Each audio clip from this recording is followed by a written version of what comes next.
Imagine a young blacksmith in the year 1825, with no formal education, no great wealth, just strong hands and a lot of determination. This young man is John Deere. He works in a small cabin in Vermont in the United States, repairing tools for local farmers. What he doesn't know yet is that he's about to change agriculture forever and build a billion-dollar empire.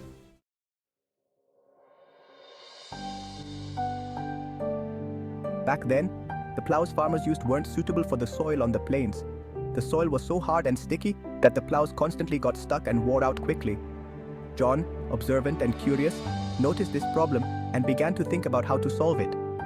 While others only saw a tool that broke again and again, he saw an opportunity to improve, to innovate. Years passed, and in 1836, at the age of 23, John Deere found himself in a difficult situation. Things were not going well financially. He already had a family to support and resources were scarce. So he made a decision that would change his life.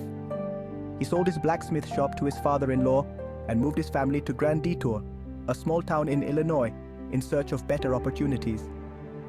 Upon arriving in Grand Detour, John heard the same complaints from farmers about their plows, but this time the problem was worse. The soil in Illinois was even heavier and more difficult to work with than in Vermont. Farmers needed a tool capable of withstanding these harsh conditions. John realized that the solution was in his own hands.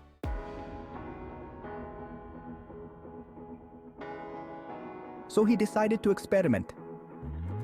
After several trials and errors, Deere created a revolutionary plow. He made it from polished steel, a more resistant material with a surface that allowed the plow to slide through the soil without getting stuck. He also changed the design of the upper part, giving it a special shape that helped reduce friction and wear. It was a simple invention, but incredibly effective. That polished steel plow allowed farmers to work the Illinois soil much more easily and in less time.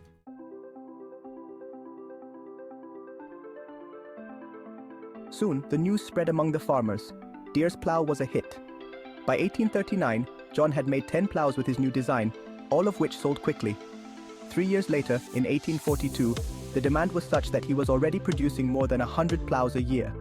What had started as a small idea was becoming a thriving business. However, Grand Detour was an isolated place. It didn't have the infrastructure to meet the demand he was already experiencing.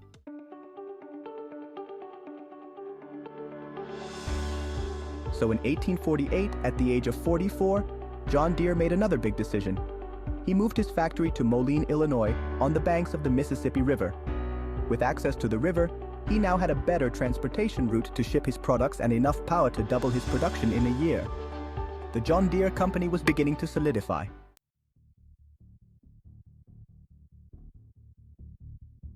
But not everything was easy. As the business grew, so did conflicts. His investment partners, seeing that the company was well positioned, didn't want to invest more in improving the quality of the products. John, who had always been a perfectionist, warned them that if they didn't continue to innovate and improve, others could beat them in the market. He knew that quality was the only thing that could ensure the loyalty of his customers. Finally, he bought out his partner's shares to gain full control of the company, maintaining his strong commitment to quality.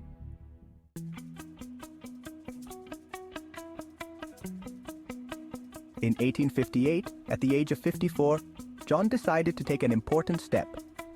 He understood that agriculture was evolving and that to continue the legacy, the company needed a new vision.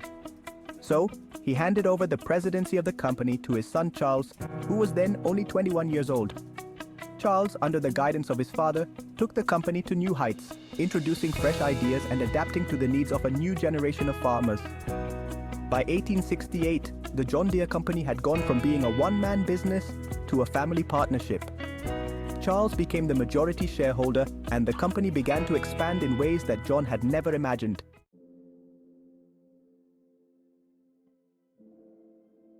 In 1873, John Deere was elected mayor of Moline, earning the respect and affection of his community. 3 years later, in 1876, the company registered the famous leaping deer logo, which remains a symbol of the brand today.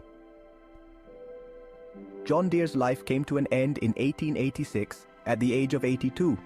Shortly before his death, he confessed that one of his greatest comforts was knowing that he had never put a poor quality product on the market. In every plow he produced, he saw an opportunity to help farmers and improve their lives. that unwavering commitment to excellence was the pillar on which his legacy was built.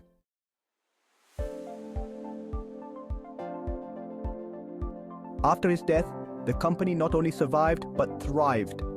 Charles, his son, continued to lead the company, and then John's son-in-law, William Butterworth, took over. Under his leadership, the company not only manufactured plows, it also developed advanced machinery for the agricultural sector. During World War II, John Deere manufactured military equipment such as ships and tanks, demonstrating its versatility and commitment to the country. From 1947 onwards, the company entered a new stage of technological innovation, launching revolutionary products such as cotton and corn harvesters that not only harvested but also stripped and shelled in a single pass. The company continued to grow and expand globally, adapting to the changing needs of the agricultural industry.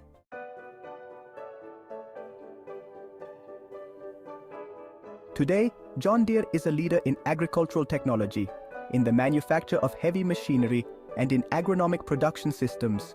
With a market value of over $70 billion, the name John Deere has become a symbol of quality and innovation, leaving an indelible mark on the industry.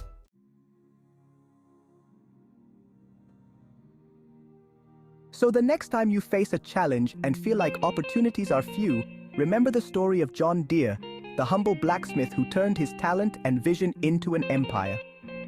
This story teaches us that with hard work, observation, and commitment, even the highest goals can be achieved. If you liked the video, give it a thumbs up and subscribe for more videos of legendary people.